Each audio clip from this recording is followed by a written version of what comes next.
그러면 저희가 이제 단순 요통, 그냥 허리가 삐끗해서 금방 지나가는 통증과 허리 디스크의 차이를 저희가 알아봤는데요. 그러면 환자분들에게 단순 요통은 1, 2주면 끝나고 치료하면 좋아질 테지만 그 뒤로 지속되면 디스크나 허리 질환을 검사해 봐야 된다. 이렇게 조언을 드리면 될까요? 통상적으로 그렇고요. 근데 사실 재밌는 건 염좌 있는 분들이 보통은 일주일 정도 있으면 많이 좋아집니다. 근데 이분들이 이제 가능하다면 보통 1, 2주 정도는 안정을 취하시는 말씀드리는데, 나 좋아졌으니까 이제 운동해도 돼. 운동하신 다음에 금방 또 아파집니다. 그러면 오셔가지고, 선생님 저 큰 병 있는 것 같아요. 어떻게 하셨어요? 여쭤보면, 저 좀 이러저러서 아팠는데 운동을 했어요. 그런 경우는 사실 불필요한 검사를 하게 되는 경우가 꽤 많이 있는데, 의사가 이제 경험이 없어 그런 경우도 있고 환자분이 불안해서 검사를 하는 경우도 있는데, 사실은 충분히 안정을 취하고 1, 2주가 지난 다음에도 아프다면 그때는 좀 추가적인 검사를 하는 걸 권하도록 하고요.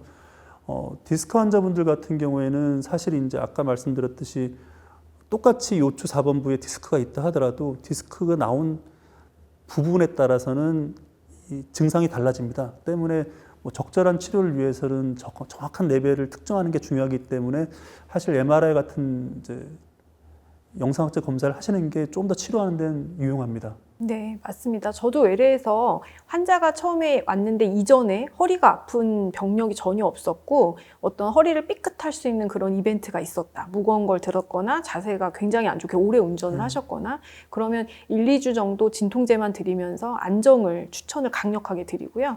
이후에 방문했을 때도 통증이 지속된다면은 좀 더 정밀한 검사를 통해서 허리 질환을 감별해 봐야 된다고 설명을 드립니다. 그러면 저희가 이제 허리 질환으로 좀 넘어가 보겠습니다, 선생님. 허리 질환 중에 가장 흔하게 허리 디스크에 대한 설명을 해주셨는데요.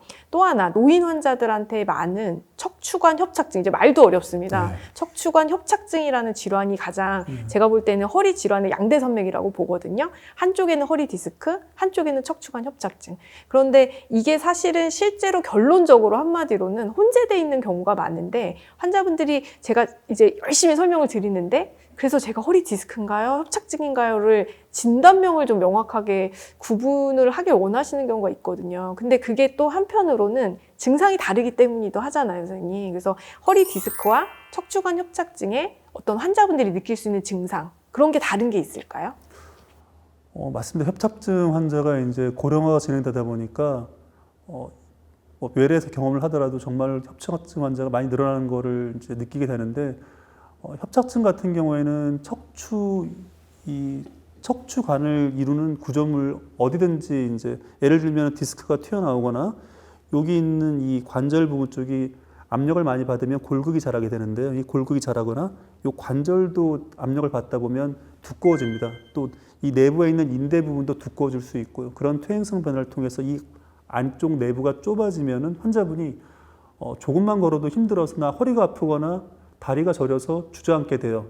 심한 경우에는 갑자기 다리에 힘이 빠져서 주저앉게 됩니다. 말씀들을 하시는데 아무래도 이제 디스크랑 협착증의 원인 중에 디스크도 있습니다. 때문에 어떤 큰 스펙트럼에서 연속선상의 병들로 설명을 드리는데 다만 이제 환자분들 경험하다 보면 협착증은 오래 이제 아프고 이제 평생 동안 관리하는 질병의 설명을 드리는데 오랫동안 아픈 환자분들은 가족들한테 자신의 병을 충분히 설명하고 인정받기를 원하는 경향이 좀 있습니다. 때문에 이제 특히 노인분들이 남편을 데리고 와서 나 이런 병이야. 의사분 얘기를 들어봐.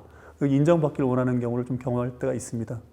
그러면 허리 디스크, 척추관 협착증 모두 다 허리 통증이 있겠네요, 선생님? 재밌는 거는 이제 협착증 환자도 그렇고 디스크 환자도 그렇고 간혹 가다가 허리 통증 없이 다리만 아픈 경우도 있고 개인적으로는 이제 이 족저근막염이라고 발바닥이 아파서 한 1년, 2년 동안 충격파 치료 열심히 받았는데 좋아진 게 하나도 없어서 한번 와봤습니다. 이런 경우도 있어요. 그런 경우에 의외로 이제 디스크 환자분인데 알고 봤더니 발바닥만 아파가지고 오진으로 이제 치료를 받는 분들도 있고요. 전반적인 이제 그 패턴은 있지만 꼭 그런 패턴에 100% 일치하는 건 아닙니다.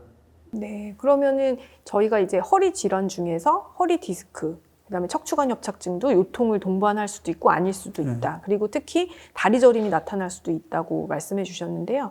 그 다리 저림이 나타나는 양상이 선생님 좀 다르잖아요. 디스크하고 그렇죠. 협착증하고. 그래서 예를 들어 환자분들에게 이제 증상이 나타났을 때 실제로 허리가 아프면서 다른 증상들이 나타났을 때 허리 디스크랑 협착증을 구분할 수 있는 어떤 키포인트가 있을까요?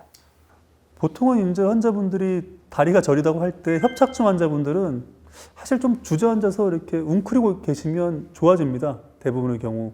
근데 디스크 환자분들은 한번 증상이 발현되면 뭐 한두 시간 이상 그 증상이 좀 지속되는 경향이 있어요. 그래서 환자분들이 너무 힘들다고 이제 누워있기도 하고, 경우에 따라서는 또 재밌는 게 외래 오시면 디스크 환자분들은 선생님 좀 진료받기 죄송스럽지만은 저 의자에 안 앉고 서서 진료받으면 안 될까 이런 말씀들을 하시고, 협착증 환자분들은 들어올 때부터 약간 웅크리고 들어오셔가지고 바로 의자에 털썩 앉으세요. 그리고 선생님 난 이제 잠깐 일어나셔가지고 아픈 데를 짚어보세요 말씀 들으시면 의자에서 이렇게 몸을 비비 꼬시면서 이렇게 나 여기 아파 이렇게 표현들을 하세요. 그러니까 좀 아픈 패턴도 틀리고 원하는 자세도 약간 다른 경향을 볼 수 있습니다. 네. 그래서 허리 디스크 환자 같은 경우는요, 지금 말씀해 주신 증상이 저는 굉장히 중요한 키포인트라고 생각이 되는데요.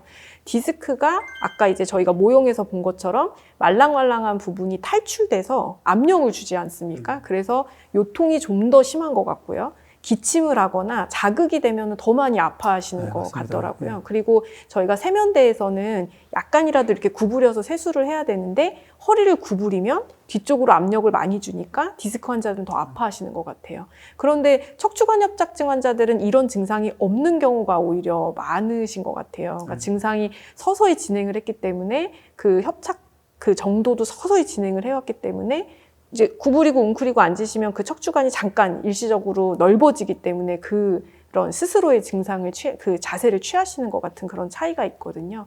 그러면은 저희가 말씀 나누는 중에 마치 그러면 디스크는 젊은 사람, 협착증은 노인들 이럴 것 같은데 그렇게 딱 이게 무자르듯이 이분화할 수 있나요, 선생님? 아니 뭐 그렇지는 않죠. 이제 뭐 건강 관리를 잘하시는 이제 환자분들, 특히 뭐 60대 환자분인데 실제로 MRI를 찍어보면은 20대보다 훨씬 건강한 MRI를 보는 경우도 있고요. 20대지만 뭐 우리 흔히 말하는 국가대표급 선수들을 보게 되면 이분들은 운동한 게 아니라 노동을 하신 거거든요. 직업 활동을 하신 거기 때문에 20대임에도 불구하고 거의 40대, 50대 이상 정도 노화된 MRI를 보는 경우도 있고요. 이게 나이보다 사실 직업도 중요하고 본인의 생활 습관이 참 중요한 것 같습니다.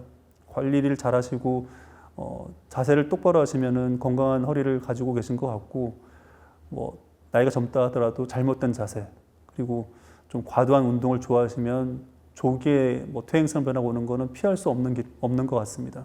네, 그러면 허리 디스크 같은 경우는 젊은 사람이든 나이 든 사람이든 가능하고, 척추관 협착증은 그래도 퇴행성 변화에 기인한 거니까 나이 드신 노인들한테 좀 더 많이 호발하는 걸로 이해가 됩니다.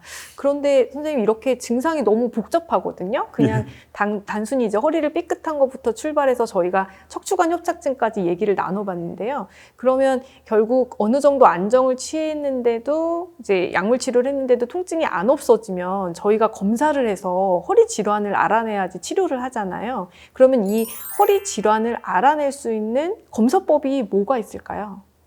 외래 환자분이 오시게 되면 사실 모든 질환이 그렇습니다. 의사가 환자분을 처음 볼 때는 들어오시는 모습을 일단 눈으로 보고요. 어떤 자세를 취하고 들어오시는지.